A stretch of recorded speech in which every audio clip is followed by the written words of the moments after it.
And one of the things I really appreciate about our time together is I realize how precious our time is. And one of the things you are achievers.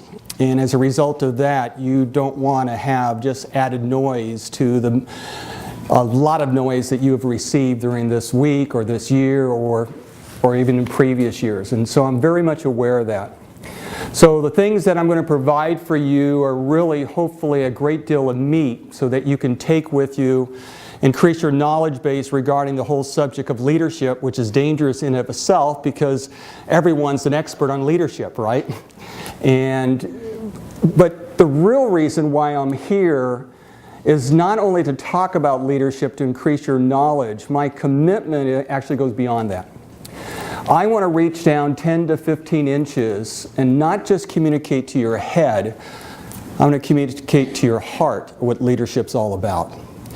And the reason I say that, there's a lot of people that know about leadership. They read it in the books, they spend time at conferences, they attend all the things, they have it down in notepads, they can use the same vocabulary as anybody else.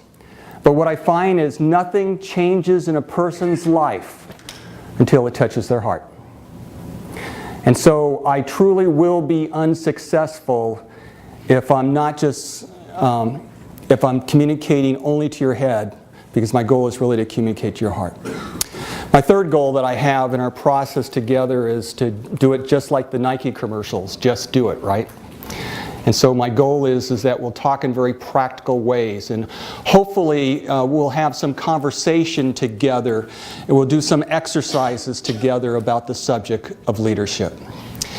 I've called it Unlocking the Leadership Code. It's because for most of my life, that's exactly what I have been studying about leadership. And I've looked at every continent in the world. I've looked at leaders in the contemporary age, leaders in the past, and I've become firmly convinced there's a certain aspect of a code within leadership that actually begins to change people's lives. And it understands the dynamics of what it means as a human being and what they desire. And so I want to share those concepts with you. Ken Blanchard, a dear friend of mine, perhaps many of yours, he and I are having a book that's coming out this spring called Servant Leadership in Action. We have other authors like Patrick Lencioni and the CEO from Southwest Airlines and others. And our goal that we have in that particular venue is to make it very practical to people beyond the theoretical aspect what servant leadership is all about and why it works in terms of understanding human behavior. And Ken recently, I don't know if you were at that, San Diego Business Journal gave him a Legacy Award. And one of the things that Ken talked about, saying if there was one word that would describe the city of San Diego, or a phrase that would describe city of San Diego, what would that be? And everybody in San Diego said it's our weather, right? It's our weather that really describes us, is really not what really happens for our mayors and those types of things. At least we don't want to talk about those particular aspects of it. And he said, well, what's the one word that stands out for Washington, D.C.? If you had one word to describe that community. Say it again? Gridlock. Gridlock, okay. What's one word that would describe Las Vegas? Okay. And what Ken and I have been suggesting as part of the board of directors at Vision San Diego is that we believe that we need to change the one word that describes us, that San Diego County is America's finest city, not because of the weather.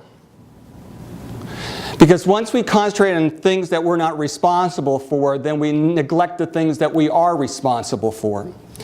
And Ken and I believe with all our heart the one word that we need to change when people come to San Diego is that when they see San Diego, they don't think of Washington, D.C. with gridlock or the idea of power, or Las Vegas with gambling or secrets are held there. When they think of San Diego, they may think of great weather, but they also think this is a community that cares, that loves.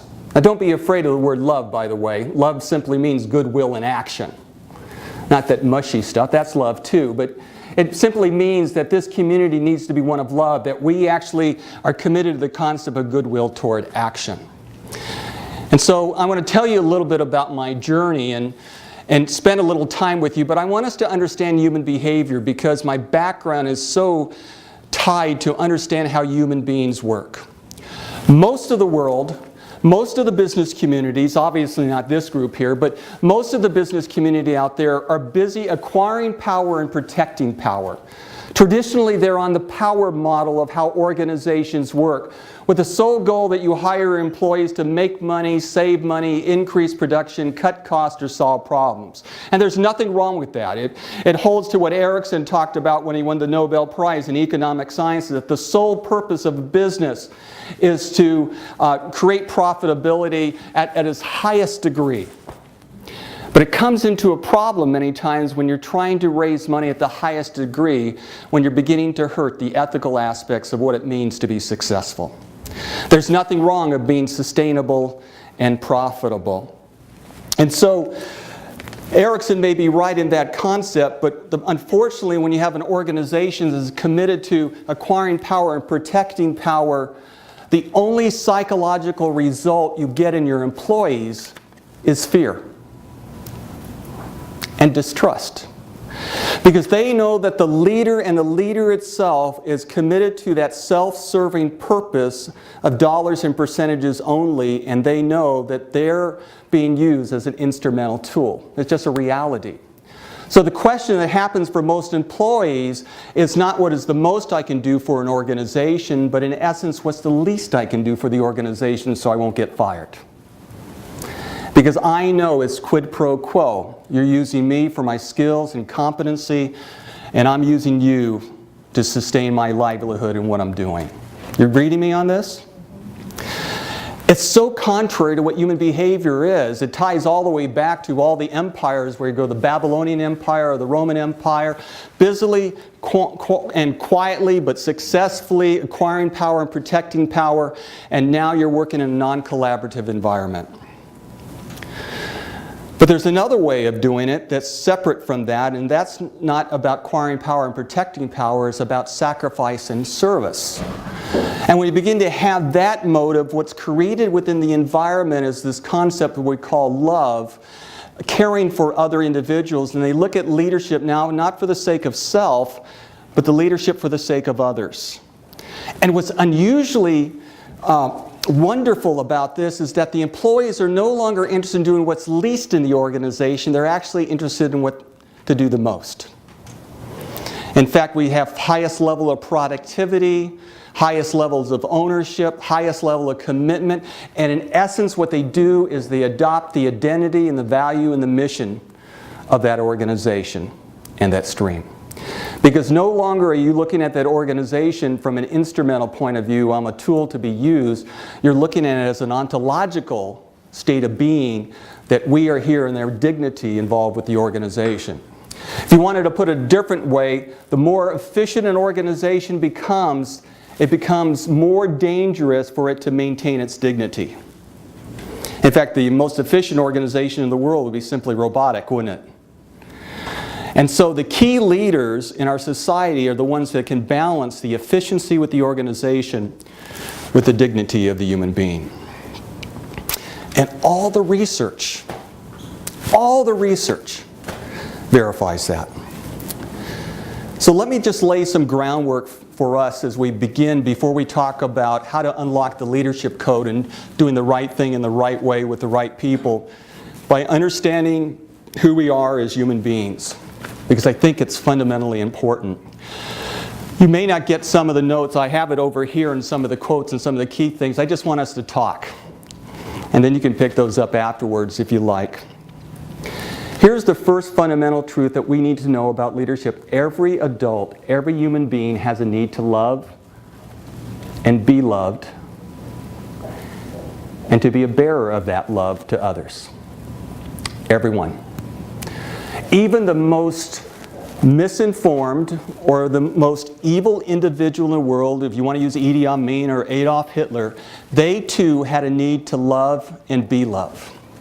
It's what's innate in terms of your category. That is, they need to be respected with dignity and respect. And even though their family systems or their background of how they do things, in their kind of way, like Adolf Hitler, was in relationships.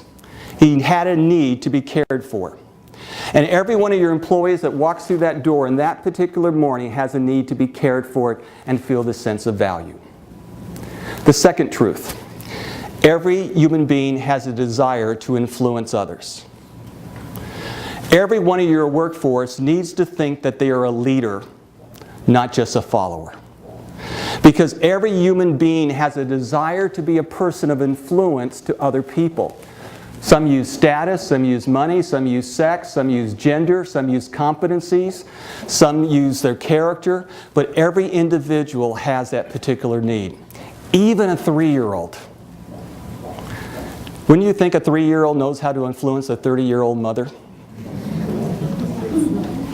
It is innate within us that we have the desire to be a person of influence. So your most disgruntled employee actually is using their influence upon the workforce. That's why you'll find many disgruntled employees, they're not isolated in terms of what they do. They find their way of gathering with other disgruntled employees. Have you noticed that? It's their process of influencing others to create a tipping point within that organization. And even though they may not be consciously aware, though I think most of the time they are, the reality is based upon their human nature, the need to influence you and me. So, every human being is a leader. Third, every human being has wounds that need healing. Everyone. You do, and I do. See, you have been marked by society as being one of the leaders designated by your position that you have. It's clear that you're a person of influence, and it's clear that you're taking time to be here because you want to improve in your personal life as well as your professional life. I get that. And what's important for us to realize is that in the midst of that, you have been marked for success, but you're also marred in some ways. And it affects how you think, how you feel, and what you do. Now, if we just spent time in kind of having this fuzzy-wuzzy nice session, we could hear stories with one another of times that we've been misused or abused by our own choices or by the choice of others. But every employee that walks through that door, everything that you communicate to that individual is given through a lens of their woundedness. And you need to remember that, because when you talk about values and mission and concepts, what's created for them is this lack of trust. Because they've experienced other marred people hurting them. Fourth, and this one's important, and I have this quote for you. Every adult will seek first pleasure over pain, the sensational over the significant, selfishness over service, rumors over truth, and circumstantial happiness over inner peace when they lack the narrative of a greater story than themselves.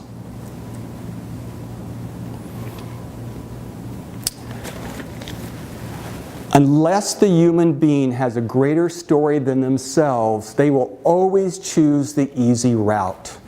They will always choose the rumor over the truth. They always will choose in terms of what is uniquely just being happy for the moment as opposed to long-lasting happiness and sacrifice. And what they create is a narrative bigger than themselves. Let's take Disney, for example. They have a great narrative, and you all know it. It's what? Happiest place on earth. How many people have been in Disneyland the last 3 years? Yeah, look at this. It's the happiest place on earth. Now, what's interesting about Disneyland is that that's the narrative that they are taught about that, and then they have value systems supporting them, and their number one value system is actually safety. Because they know if the guests come into that environment and they are not safe, it's not going to be what? The happiest place on earth. I question it anyway, because have you seen those 6-year-olds that are crying all the time during Disneyland? But they have this value system that's created for them. And the narrative. Southwest Airlines is not in the airplane business. The narrative they create when you go to Fort Worth, they do airlines and they fly you from one place to another, but they want that experience to be fun for you to be there because they know you have many choices. They want a bigger narrative themselves. And when you go to Love Field and you walk into that office building, the corporate headquarters, you feel this gigantic energy, and the language is never I, it's always what? We. They believe in the greater concept in what they're doing. Identity formation is critical in having the bigger narrative in what you're doing. Now I get it, you have your expertise and your business in what you're doing, but what's the greater story? What lives are you changing by the task that you have been called to? Whether it's in commercial real estate, or whether it's a law firm, whether it's a biotech company, whether it's a consulting firm, in what way are you creating a better narrative than the narrative of just taking care of our own financial needs? Because every human being needs that bigger narrative. And when they have it, they have a greater sacrifice. Are you with me so far? I have a friend that always says, "Are you feeling me?" The other truth about human beings. Every human being is motivated by 4 triggers in life. Only 4. They're motivated by survival, they're motivated by hate, they're motivated by fear, or they're motivated by love. Those are the only 4 distinctive triggers that motivate individuals. You don't want to change your diet, you don't care what you drink and eat and those type of things. You go to a cardiologist and they tell you you've got some problems. All of a sudden you begin to change some things, don't you? Because you're committed to survival and there's some fear that's involved with that. Or you go to a oncologist and you begin to see this, they use the word cancer. You change significant things about those areas of your life because that's a great motivation. Well, those that are committed to leading for the sake of self in terms of acquiring power and triggering power will often use survival, hate, or fear as their mechanism of leadership style. Of course, they won't call it that way, but they use words that everybody understands what that means. And every time that happens in an organization, it works short term, but always self-destructs long term. The only motivation that lasts long term, that is sustainable, is actually the motivation to love. Well, we found statistically in the research that goodwill in action, define love, goodwill in action, that goodwill in action for the better is sustainable and lasts longer.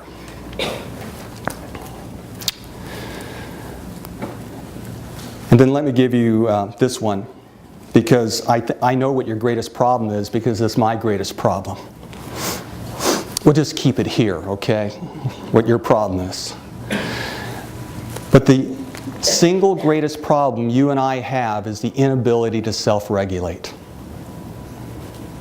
The inability to really discipline ourselves, to capture the essence of what it means to be a human being. So what happens is that we lack certain disciplines in our life, and if we don't have the narrative, it actually becomes harder to achieve those disciplines. And nothing happens successfully in life without discipline. Last Sunday were 2 football games that were going on. Every one of those athletes, and I didn't know if you were the Seahawks or for the 49ers or you were for the Broncos or the Patriots, it doesn't matter. Some of you are for the Chargers. I'm really sorry about that. But every one of those athletes that performed out there knew that they had to create this habitual will called discipline to self-regulate for them to be successful in the tasks that they've been called to do. Because they know how competitive the market is, how difficult it is. And the reason that they're successful is they have a greater narrative, the Lombardi Trophy, a greater narrative, their organization, than they have within themselves. And so if that narrative's not happening, you're going to see that inability for people to self-regulate. And change is difficult, by the way. Ken and I sometimes do exercise. We'll have you stand up. We won't have you do this right now, but we would have you stand up and we'd have you check each other out. And we'd give you about 15 seconds to check each other out. And then we'd have you turn around and say, take off 5 or change 5 things about the way you look.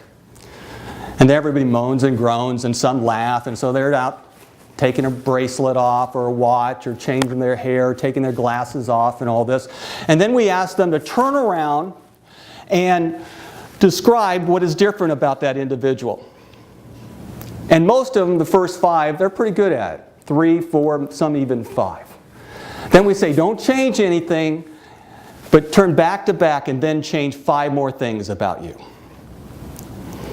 And they laugh a little bit more, and then finally they come together and they find they've noticed less.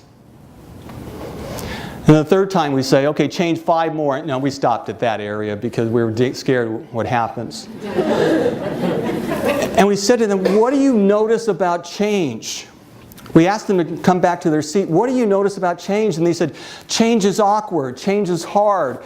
I always feel like I'm taking something off as opposed to putting something on. In fact, when we were done with the exercise, you know what every one of the people did? They went back to exactly the way they were beforehand.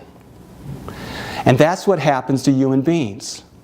If you're not intentional in terms of the values, the mission, the vision, every employee goes back to what they're used to being. So that's where we are. Now here's the problem. There are some that tell you that we have too few leaders in the world today. That hasn't been my experience. In fact, my experience is we have too many leaders today. They're just the wrong leaders. Well, we need to create, and I granted this is a minority viewpoint, but I'm seeing it with the Navy SEALs. I saw it when I was teaching at West Point. They're now developing it when I was at Wharton School of Finance. Is they're beginning to understand that there's a unique kind of leader that needs to be developed that not only does the right thing, but has to do it in the right way with the right people. And this kind of leadership is transforming to the organization around them and transforming to the individuals they meet. And what we're finding is they're transforming professionally as well as personally. And in my studies, what I've found, regardless of culture, we see this. In fact, I studied Pittacus, a 5th century BC general in Greek, who said this quote, "The measure of a man is what he does with power." Isn't that a great quote? Pittacus was this general, and the standard operating procedure of the general was to confiscate a town and ravage the town and murder the people and just take over the whole community. And the bigger general you were, you acquired more power and you protected your power. And Pittacus had this idea saying, this is really crazy. Because every time I take over another city, I have to rebuild that city, and I destroy the buildings and families and all this. And one day he went to the general of the opposing city and says, look, why don't you and I fight it out? And the other general sized Pittacus up and said, okay. And whoever wins in this particular battle then takes over the city, because the people, they just want to have peace. So according to Greek historians, it was quite a battle, but Pittacus won. And of course, the people said, you can be our dictator. You can do whatever you want in this community, because we're used to that kind of thing. And Pittacus said, no. I will be your king, but we're going to lead for the sake of others.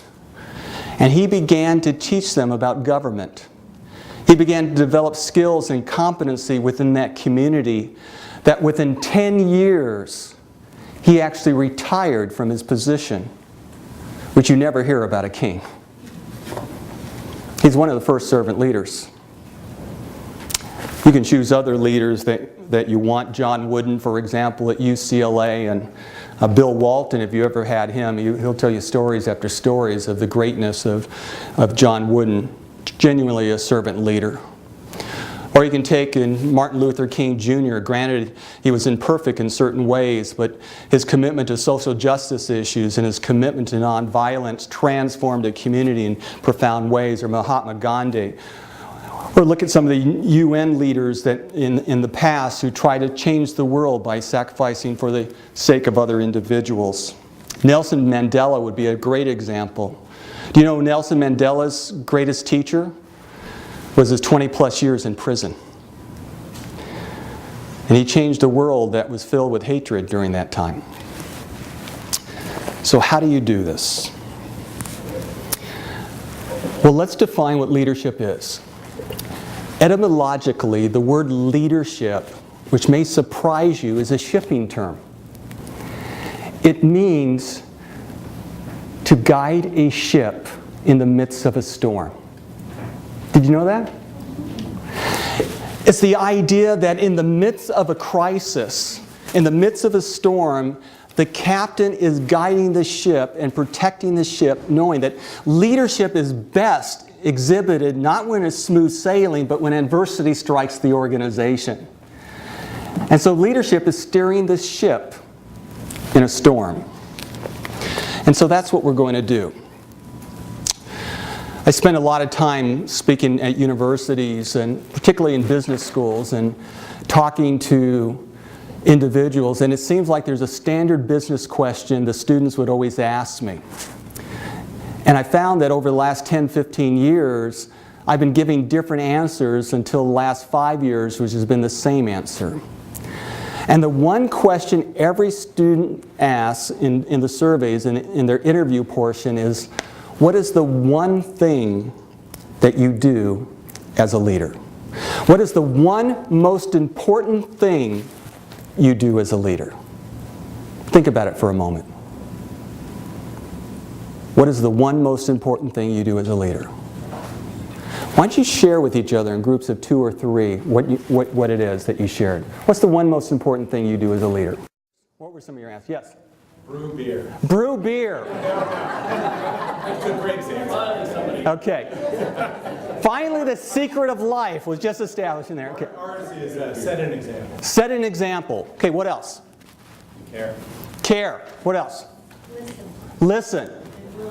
Influence. Inspire others. Inspire others. Develop. Those are all good answers. What else? Show the way. Show the way. I had one, set policy. Another one, communicate. One more. Empower. Empower. Let me tell you, that particular answer is the most important question that you're going to need to deal with if you're going to be an effective leader. Because as you look upon your life and how busy things become, if you don't have clarity about the single most important thing you do as a leader,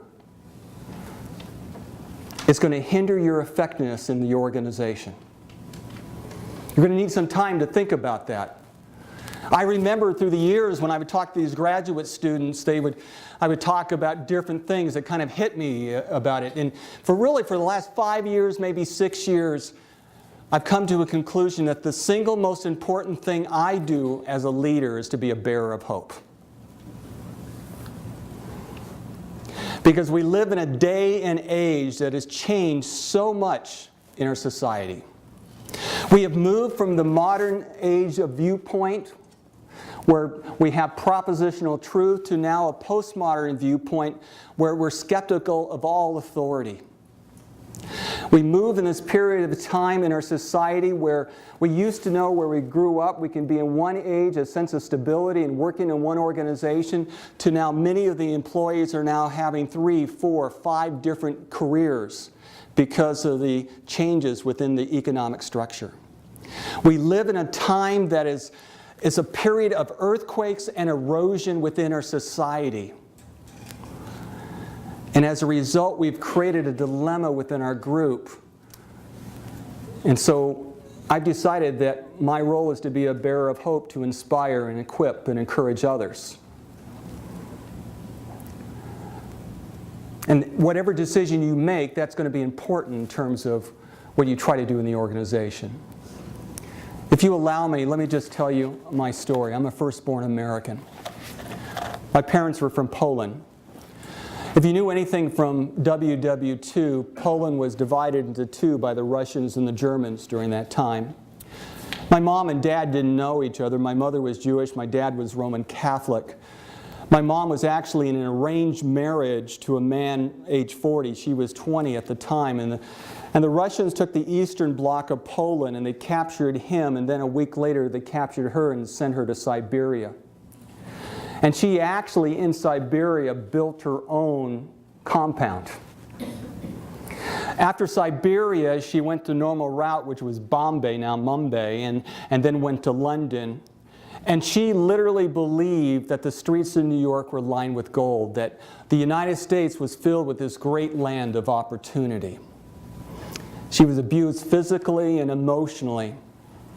And I didn't know it then, but I knew it now with my clinical degrees, that she really did suffer from post-traumatic stress disorder with all the things she was going through. My dad was on the western side of Poland, was captured by the Germans not once but twice. He had 11 brothers and sisters, of which 9 died in the war. After the war, he went to France, and then they had 48 hours to decide to take a machinist position either in the United States, Canada, or Australia. And of course, he decided the United States is where he wanted to be. Eventually, my mom and dad, not knowing each other, moved to Los Angeles in 1953, and perhaps the only thing they ever had in common was that they were Polish and they were prisoners of war, and they got married. And then they had me in 1955. But they suffered through those years because of power of a group of individuals that they didn't know, and the battles that ensued. And it was the very first time I encountered how power can be misused and abused, and innocent people get hurt by it. The other time was in 1968. I don't know if you remember that particular time. Some of you are too young to remember that. You can read it in history books. But for those that are my age that are gray like I am or under the influence of Clairol, one of the things you begin to realize is that in 1968, it was a very volatile time of the year, and 2 of my heroes were Martin Luther King Jr. and Bobby Kennedy. And as you know, both of my heroes were assassinated. Both of them died for a cause they believed in, and I saw how people can use their influence to change the course of society, even by a simple bullet. My first doctorate was in psychology, and I later did some work at Harvard Medical School. And my dissertation was on workplace violence, which became the first book in the country on violence in the workplace that was used by the United States Postal Service. And I literally worked with 75 of the Fortune 100 companies, spending times with their CEOs and organizations, and it eventually led me to working with Governor Owens in Colorado after Columbine, or after the Murrah building in Oklahoma City when the bombing occurred there, and even later in my life when the government asked me to go to Ground Zero to help 300 companies during their transition and several of the postal shootings. What was interesting in my organization is that to have a critical incident, you needed to have a person plus the environment plus a triggering event. And if you had those 3 factors, it would always equal a critical incident. The person, quite frankly, was fairly easy to understand, though complex. Usually there were individuals that had predatory type of violence, and if done right, you can educate an organization of some of the warning signs, though you can't always guarantee it. You can help and people be more open to that. The triggering event could be anything, literally anything. Warner Brothers and Universal Studios were my clients, so was USC. Most people didn't know USC had 3 violent incidents that happened a day with their LA County Hospital and the university campus with stalking and those type of things. And you go into that environment and you realize a triggering event could be anything. What we found were there were 14 environmental factors that led to emotionally charged individuals making the wrong choices in their life. And all 14 had to deal with leadership. Every one of them. So my organization began to develop an entire wing in organizational development to study that aspect. We began mentoring CEOs and how they needed to change, how they needed to rethink what they're thinking about in terms of business, and how they need to deal with the human beings in that particular environment. So we did that. For those who know some of my background, you know my commitment I have to the local church. And being a person of faith, I've literally traveled around the world meeting with archbishops and bishops and churches and organizations and helping in that area, and even served some time as a pastor with the organizations. And one of the things I realize is that places of faith often do a worse job about leadership than any other organization in the world. And they're more dangerous because they use the God word to justify some of their own acquiring power and protecting power. And again, I saw the misuse of power because of that. And so my goal now is to spread the word as much as I can to be a bearer of hope to organizations and leadership to rethink what they're thinking about in terms of leadership. And to even give it away if I can, because I don't care. My goal is for us to understand what we need to do to be effective leaders, to make a change, so that when people come to San Diego County, they know that this is a community that cares for their employees and for their community and what they do. I have a friend who said that we lost some things in our world today. You can see in the 1950s, if you remember what happened after the 1940s, we really did lose our innocence in the 1950s. I know if you've seen Happy Days, you think everything was great, but it wasn't that great.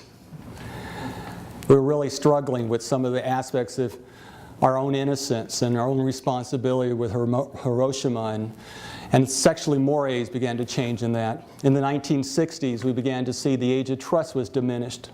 In fact, I was the product of the 60s. We used to say in the 60s, don't trust anyone over 30. Oh, you've been there. That's great.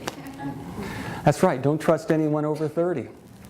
And the whole idea of authority, of just being wrong and challenge authority just for the sake of challenging authority. In the 1970s, we began to see the change of commitment, and new issues in our society or day began to develop. The gender issues began to develop. We had the whole issue with Richard Nixon. And we see this country begin to question really what is our values and what we have about our leadership. And then in the 1980s, we began to have a whole different philosophy. Perhaps you remember Gordon Gekko. Greed is what? Good. It fit in line with Milton Friedman's aspect. The sole purpose of a business is to maximize profitability. In the 1990s, we began to see that the age of assurance changed with us, and the dot-com industry, we thought we were going to be so successful, and then instantly went down the tubes, and we began to look for the bombings and the terrorists. In fact, in the year 2000, we begin to see another age that develops at that point, is that our whole privacy changed. Remember how you used to have your family greet you right outside the door of the airplane when you came in? I used to travel 250 days a year. That was the best thing. I had my 3 boys coming there, and now it changes. You have to get, I have an artificial knee. I have to get downright naked just to go through an airport to go someplace else. I get a massage every time I go through there. And we see that change. And what we're seeing from a psychosocial dynamics in our society today is the last part in the 2010s, is that we've lost hope. And what is created among the employees is learned helplessness. It's that they actually believe that leaders today cannot be different. That's why the trust factor in politics today is at 8%. It's at an all-time low. They see the polemics that are going on between the Democrat and Republican Party, and one thing they know is those kind of leaders are not committed for the sake of others. They're committed to their own party, to their own re-election. At least that's what they believe. And so they question that trust level. But what they're crying for, because the base of their need, is the right kind of leader. Okay, I laid the groundwork. So how do you do the right thing in the right way with the right people? The first thing you need to do is no longer live by the map. You need to live by true north. You have to live by the compass, not the map. Our society has gone through such dramatic changes in our life today that the maps that we used to learn about how to be successful in life are no longer working today. In fact, we are seeing erosions of certain corporate values that used to be standard. And the reality is, in 24 hours, certain society factors can happen that can drastically change your business, couldn't it? Just look what 9/11 did to the economy of the United States. We live in this age of earthquakes and erosion. And the only way that you and I can be successful, and the only marker that I've seen about those that are most successful as a leader, is they have a compass instead of a map. They have the ability to do the right thing because they know that's the right thing to do. We talk about Enron, we talk about the movie that came out, we talk about all the things, and few people actually are evil people. What happens is that in the midst of their activities, in the midst of the task that they're about to accomplish, they begin to take an erosion in making some of the changes they are. For example, at Enron, did you know their top 2 executives at Enron were Sunday school teachers? They were people that people thought they were people of integrity. And what happened is they began to take, over a period of time, more and more. It's like deciding that you want to go to Honolulu, leaving San Diego, but you're 1 degree off in your destination. You know you're going to end up in Guam, not in Honolulu. But it only started with that 1 degree. So what happens as a result of that, we begin to see that we have this problem. And servant leadership is the only concept that can maximize the profitability of people, profits, and planet. Developing that inner compass of servant leadership and transforming your community has to be understanding what our disordered desire is. Let me read this quote. This is done by someone. I, in this case, with this set of facts, am the exception to the rule. Giving the totality of my circumstances and experiences, this isn't really wrong, not actually, not in this way. Not if you really look at it from the right angle. I can fulfill this one particular desire, it's really not wrong. That's exactly what happened with New England Compounding Center. As they were making this life-saving drug that was featured in 60 Minutes, and it became so popular, that drug, in saving lives, they no longer did the proper procedures in cleaning their facilities. And as a result, the very drugs that were used to save lives ended up killing lives. Because their commitment was to efficiency and profitability as opposed to doing the right thing. Or do you remember the Ford Pinto controversy? Do you remember that? $123 part? $123 part. But the folks that began to study it, the ones that crunched the numbers, began to say, you know, it's a lot easier if we just have people sue us for wrongful death. We'll actually save money than we would to actually recall all these vehicles. Were they right economically? Absolutely. They lived by the map, not by the compass of what's true north, to do the right thing. So, why do people choose the wrong thing? Any idea? They feel they have to. They feel like they have to. Maybe by expectations of other people, or have to by success, okay? It's easier in many ways. It's more rewarding quicker. It's more rewarding, quicker. All great answers, and exactly those are true. The top 3 research reasons that they've given in terms of the surveys for this is, number 1, they do the wrong thing because they want to escape and get away from real life for a short time. So they find that if they can cut corners, they can cheat, they can do that. Number 2, they want to feel less pain or loneliness. Number 3, they want to satisfy other people's expectations of themselves. Now, it's hard to believe, but my students occasionally plagiarize.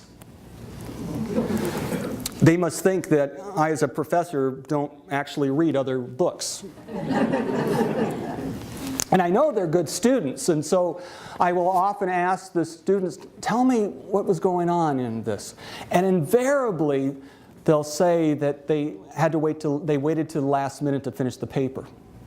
They cut corners. Procrastination actually is one reason why people take moral detours. They want to cut corners, like Gary said. It's easier to do that as opposed to doing the right thing. Let me just say this. I know all of us in life has sacrificed integrity in our life at some time. Because not only are you people that are designed as leaders, but you're also marked.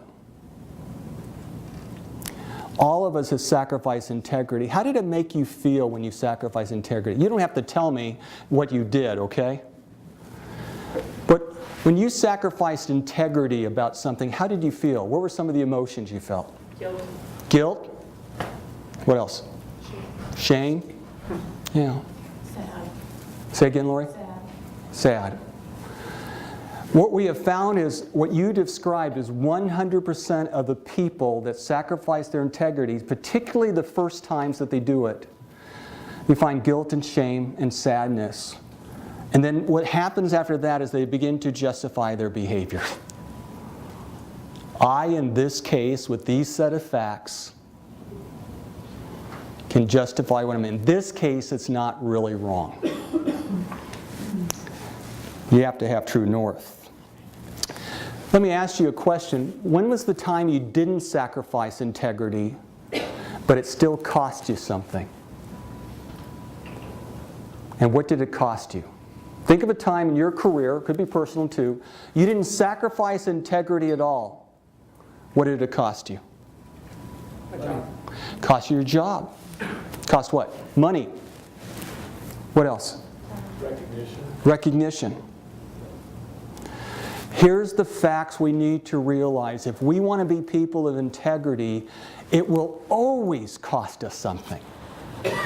Always, because most of corporate world, most of the world out there is busy acquiring power and protecting power and using people in an instrumental point of view, dollars and percentages, that is there. And if you're living in this true north, it's going to cost you relationships, dollars. It's going to cost you the things that may be important to you.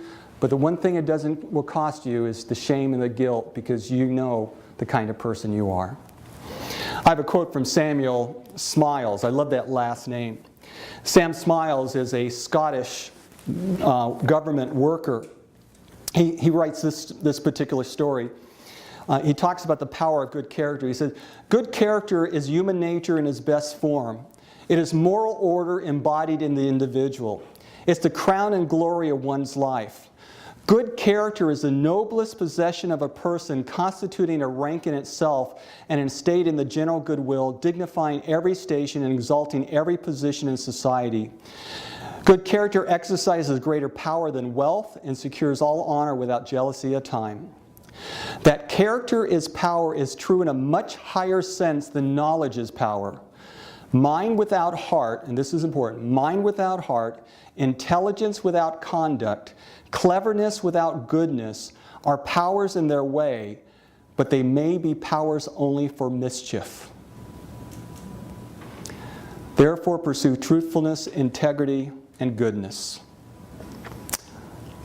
He's a 19th century dude. Let's talk about one of our idols in terms of the management world, Peter Drucker.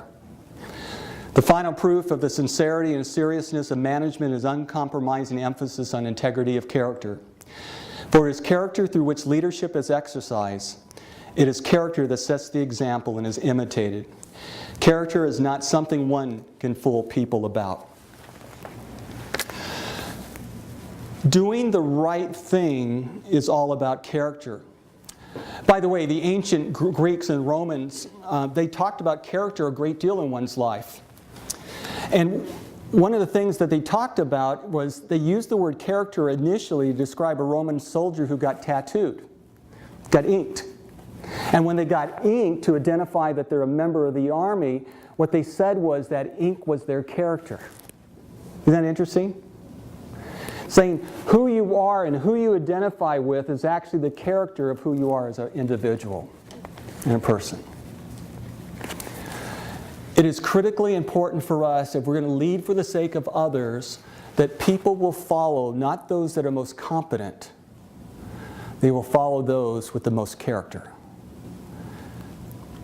Or Patrick Lencioni would say in the 5 dysfunctions of the team that the first dysfunction is a lack of trust, which has all about character. character. You would think that doing the right thing would make you a good leader, but it isn't. I know a lot of people who do the right thing that are lousy leaders. You know why? Because they don't do the right thing in the right way. And they don't do it with the right people. So not only do you need to have this kind of moral intelligence of doing the right thing, you also need to have an aspect of doing it in the right way. Let me just, before I move on to that, talk to you about two areas of character development, because lying is kind of all the studies have indicated the average person will lie 3 to 5 times in a period of 10-minute conversation. All the research. That we live in a post-truthfulness society. That we have spin doctors that will say something that really is not done. You read that in the paper all the time. And you know everybody's spinning, and so you get this truthiness. Have you heard that expression? It's truthiness, but it's not really truth. Well, how the ancient people actually worked on building that character development, they would take certain vows of silence. They actually found that the abundance of words leads to people lying. Because what they found in people's character is they want to look good, feel good, be right, and be in control. Which leads to this post-truthfulness age. And so they said times of silence would be good. By the way, if you ever practiced that, just practice about 4 hours. Tell your staff that you're doing that so they don't think you've gone nuts or anything like that. But just listen to how people speak and how they spin it. And here's one truth about all leadership is that the greatest need and the greatest test of a true leader is to assess reality correctly. And you cannot assess reality correctly if your staff is constantly spinning the circumstances and situation. So it's really abundant that people speak in terms of the yeses and the nos and allow them to be with all the other adjectives they may add to describe that situation. What is truth is fundamentally important for you if you're going to solve the problem, diagnose the area, and do the right kind of treatment for your organization. The other thing that would help people is choose your community. Who's your inner circle? I'm so glad that you're meeting here together and for that, but you're going to need that inner circle. I mean, that could be Jerry, it could be Damien, it could be whoever you have in your groups. Have your inner circle, people that you trust. And here's the people how you need it. Choose those in your community who are with you the most, not those who see you the least. If you want to have a community, choose those who in your community can see you at your worst, not just see you at your best. I never choose people in my community that always see me speaking from places or having one of my students out there. They see me at my best. You know, I choose people that know when I'm struggling. Choose people in your community that you're willing to eat or play with, not just who you're willing to work with. Choose those in your community whom you respect for their integrity, not just admire them for their accomplishments. Choose those in your community who are willing to listen to understand, not just those who want to be understood. Choose those in your community who care about you as a person, not just about you professionally.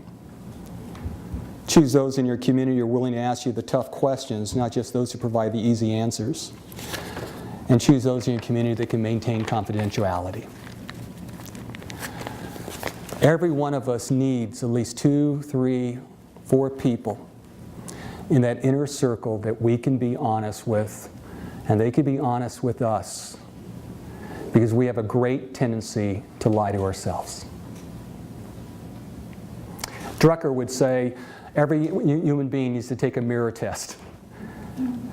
They need to wake up in the morning, they need to look in the mirror, well, after they comb their hair or something, they need to look in the mirror and they need to say, do I like the person that I'm becoming? And he says the test of that is really character. But you got to do it in the right way. There are 2 factors that destroy the right way, that sense of peace within the individual. And here's the key. I'll just give you what the key is. Doing it in the right way is that you have to manifest a non-anxious presence in this world of chaos. Remember, leadership etymologically means steering a ship in a storm. Can you imagine if you're steering the ship and you're hysterical? How would your crew feel? We're going to die! This is the worst possible thing that's ever happened in our organization. Oh, you have to maintain this non-anxious presence. Because whatever emotion that is elevated within you, your crew, your team is going to be higher in their emotional elevation. And so you need to do it in the right way. So this non-anxious presence is critical.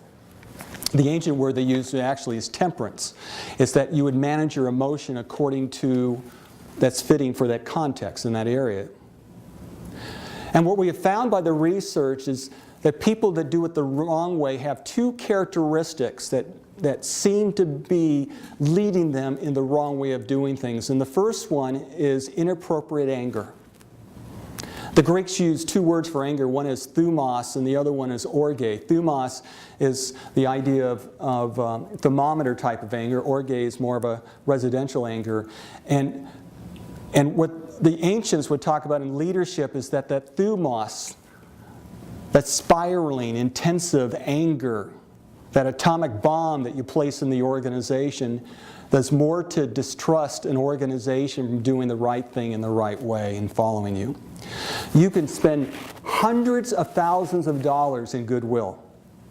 You can give bonuses, you can do all the things that you've done, and it could be destroyed in 30 seconds in the element of trust.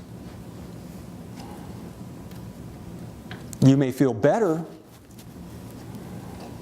but your team will never forget it. I love what Ben Franklin said. Anger is never without a reason, just not a good one. The second factor in terms of doing the right thing in the right way is self-recognition. That is, if you're a leader who has this need to be recognized above others and has a chance not to recognize your team around you, it's not the right way. In fact, you lose the ownership in terms of having the team have ownership in that project. They know that you're simply using them for you to be successful, for you to have the name, as opposed to uplifting the others and recognizing them. You see, the truth is, when you walk in a room in your organization, you actually are the most important person that walks in that room. They know who you are. You're the most important person. You don't even have to say anything. It's an unspoken given. And part of our responsibility of true north in the right way is to take those that have the least amount of power in them and make them successful in terms of the goals of that organization. All psychosocial theorists would call that emotional intelligence. You probably read the book. And the idea really is manage your emotions, have this sense of self-awareness, knowing how you're dealing with your emotions, ability to I think before you I feel. Not allow your feelings to really dominate your conversation and your background. Are you with me on that? How do you attain this? Let me just give you some principles of attaining peace in this non-anxious presence. And I just put down some things. One is to be significant to your family and friends. It's one way to attain peace in your life, this non-anxious presence. Important. Really invest in time with them. I had a heart issue last year, and it really has made me rethink a lot of things. I have 3 married boys, I have 2 grandchildren, they all live within 45 minutes. And I was really thinking of all the people around the world who value some of the things I have to say. And I came to the conclusion they're not as important to me as the people that are part of my family. And that what I want for my grandchildren is to know that their grandfather is a person of integrity and has certain things of value. That if I can mentor anybody, and I've mentored a lot of well-known individuals, and if I can mentor anybody, I want to mentor my children and my grandchildren. And so For you to do the right thing in the right way, really be significant to the right people in your lives that you follow through with. Be significant in expressing gratitude. Learn to say thank you to individuals and have little cards. Don't just email things. Really just send that to them. Cultivate optimism. We don't have time to talk about how to be optimistic, but we can change a pessimist into an optimist really quickly. It really is a discipline to focus on. Does that change reality? I'm sorry? Does that change reality though? Actually, it does. It does change reality. Because what happens is we live at the mercy of our ideas. Wouldn't you agree with that? Your ideas about yourself, your ideas at your organization, your ideas about what you need to do about your competition, all those, we live at the mercy of our ideas. In fact, maybe it's a stronger word, we're imprisoned by our ideas or we're liberated by our ideas. So how you think is really important. No wonder folks like Tony Robbins are immensely successful, because what Tony Robbins is teaching people is how to rethink how they think. And rethinking how you think is really important if you're going to do the right thing in the right way. Now, most people know, most people are unconsciously incompetent. You heard those terminology, right? And so when you try to have them become a servant leader, you want them to be consciously incompetent. And then you want them to be consciously competent before they become unconsciously incompetent. That's really where incarnation takes place, transformation. But it's a process over time. But it all has to do with how one thinks because of that. Okay, doing the right thing in the right way still doesn't make you a great leader. You have to have the right people. You need to have the right culture. And here's a fundamental truth. Culture is the most powerful influence in any organization. Culture will trump your vision, will trump your strategy, will trump anything you're trying to accomplish within the organization. And let me just give you the 6 leading factors of what culture is all about. The 6 key factors of changing culture, and this is done by MIT. You want to change your culture? First, what you pay attention to, measure, and control on a regular basis will change your culture. Whatever you measure will change your culture. 2, how you react to critical incidents and organizational crisis will determine your culture. 3, how you allocate resources will determine your culture. Your resources become, for your employees, a moral document of really what the culture is all about. 4, deliberate role modeling, teaching, and coaching. The role model of the leadership, the commitment to teaching them, training them, coaching them. 5, how you allocate rewards and status. You keep rewarding someone that may be highly successful in terms of getting the monetary needs that you have, but is completely devoid of your cultural values and the things you want to have. The people believe that what you believe in your value system of the culture is not really true. They say you have the IQ, you just don't have the I do. You talk one game, but you're rewarding people that's in violation of what you really believe within that organization. And then 6, how leaders recruit, select, promote, and excommunicate. Who you let go, who you hire, who you promote, those are the 6 main factors in terms of changing culture.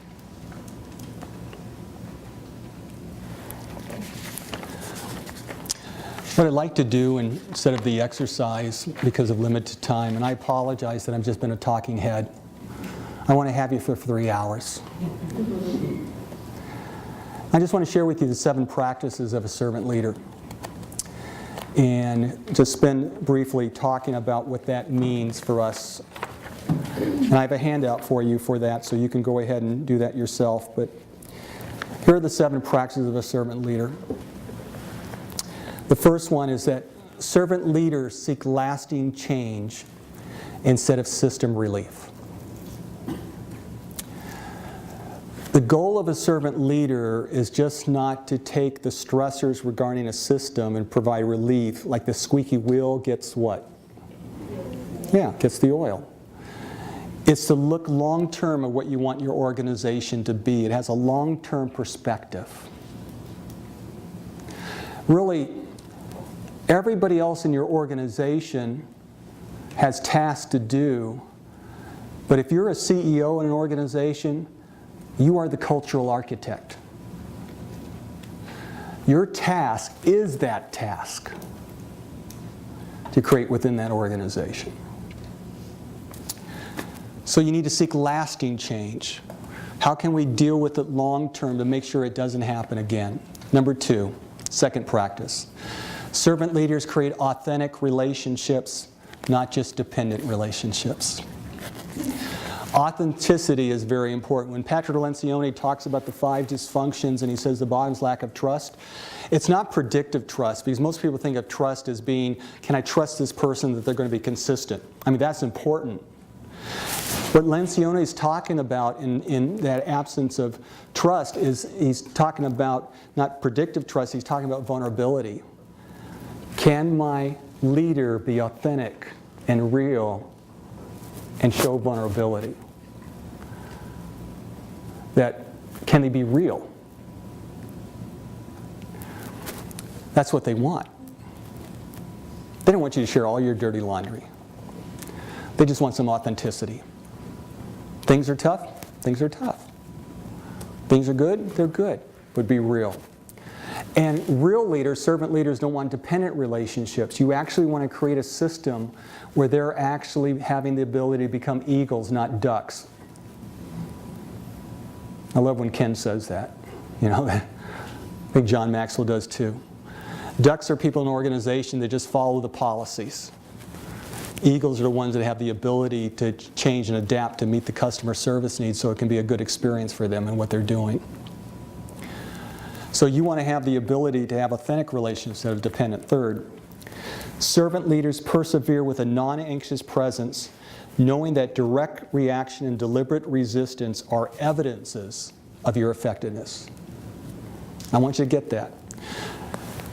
If you want to make change in your organization, the evidence for your effectiveness is actually resistance. If you're having zero resistance in your organization, you haven't made any change. So, accept the fact that resistance does happen in an organization, and that's actually a good sign that you're actually making the changes that need to be, because in every organization you're not going to have 100% agreement. And it's a great time for evaluation.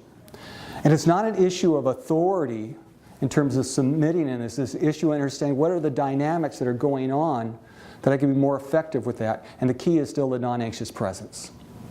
Because most servant leaders I know that are not fully developed, they immediately do sacrifice and service and they care until someone doesn't get it or somebody does something wrong or they're resistant to it, and all of a sudden they become command and control. And then when they become command and control, people say, what happened to the servant leader? And so you have this bipolar leadership. By the way, servant leadership is not being nice. It's actually much harder to do than the positional power. Because you do have to excommunicate people as a servant leader. You do have to make the difficult decisions. Fourth, servant leaders inspire personal responsibility instead of encouraging perceived victims. I spent a lot of time mentoring and coaching and in a clinical session and actually counseling. And I've dealt with victims in life. I mean, everybody knows about Columbine in Oklahoma City and true victims. But most of the people I talk to in corporate America when they ask me to do, executive development and all that, they're not victims. They just sound like victims. What you have to do as a servant leader is to turn it around and have responsibility. So often when I'm dealing with someone that's disgruntled in an organization and they tell me the story how bad you are, I sit down and I say, boy, I can't believe he's really that bad. Oh yeah, it's just horrible. I said, can you tell me the whole story again now? And this time, can you put in your responsibility in that? And they looked like I just was going to assassinate them or something. And I said, no, I mean, what is your responsibility in that particular area? How could you have changed in that particular, what could you have done differently? Because I'm going to place personal responsibility. And servant leaders are committed to personal responsibility as opposed to dealing with the perceived victims, to see that everyone has that responsibility. 5, servant leaders invest in motivated people instead of investing in demotivated people. Disengage. Here's the truth. You cannot, write this down, write it on your forehead, do it backwards so you can see it in the mirror. You cannot motivate demotivated people. You cannot. All the studies, 100% studies would tell you that. But you can motivate demotivated people. No, what did I say? I said it wrong. You cannot motivate demotivated people, but you can demotivate motivated people. Did I say it right now? Yes. I am very old, so you have to be kind in this thing here. So you can demotivate the motivated. And you know how you do it? By spending all your time with the demotivated people. And most organizations will spend an enormous amount of dollars and an enormous amount of time working with the demotivated. Motivation is an intrinsic behavior that's often triggered by external points, but it's always designed by the person themselves. It has to be triggered. But it's internal, it's not an external focus that happens. So if you want to really invest in your organization, you find your motivated people and you spend the dollars there. You spend the time there. You'll get far more return in your investment with the individuals. 6, servant leaders see current problems or see current troubles as pre-existing anxiety instead of seeing current problems as the origin of anxiety. What did I mean by that? Let's say there's gas in this room and we're all smelling gas. And Byron here, you know, he likes the stogies, he likes the cigars. And he's sitting down here and Byron here is all of a sudden, he decides to light up and kaboom! Who are we going to blame for this tragedy? Byron. The person who put the gas in. Why in the world, Byron, would you do that? So we get rid of Byron. There's still gas in the room out here. And then Valerie likes to light up. You know, and so she lights one up. So we fired Byron. She lights up, and what happens? Kaboom! Who do we blame? Valerie. But the point is that when you have a pre-existing anxiety in the room that's there, the problem is what? It's what you're saying. There's gas in the room. Why do we have gas in the room in the first place? We have to deal with that problem because I guarantee after Byron and Valerie, Heather's going to light up eventually. And we keep firing people all the time by placing blame on them when there's complete gas in the room. So when you see a difficult situation in your organization, ask yourself the question, that's not the origin of the trouble. That's simply a symptom of the problem. What's the pre-existing condition that's allowing that to happen? And that's what we need to solve. And the last one is servant leadership. Servant leaders live to the applause of one, not to the applause of many. If you're seeking to please everybody, you're going to be a lousy leader. You have to choose that one. Remember the movie City Slicker? Wasn't that a great movie? I think I was about the same age as Billy Crystal at that time. And he was in New York, and he's unhappy with life. He's accomplished a lot, but now he's kind of the second half of life of what Carl Jung would talk about. And he decided the way to really capture his manhood again and his youthfulness is he and his buddies are going to go to the western part of the United States, and they're going to do some cattle rustling and live as a cowboy and all this. And so they come across Jack Palance, Curly, remember him? this great cowboy, you know, and he's out there and they admire him and they do these cattle runs and all this. And one of the calves decides to wander off, and so Billy Crystal went with Curly to go, and they ended up in such a long journey as they were talking, and Crystal just loved Curly and admired him because he seemed like he had it all together, and they talked about love and life and all this, and Curly thought he was an idiot because he was just so unhappy.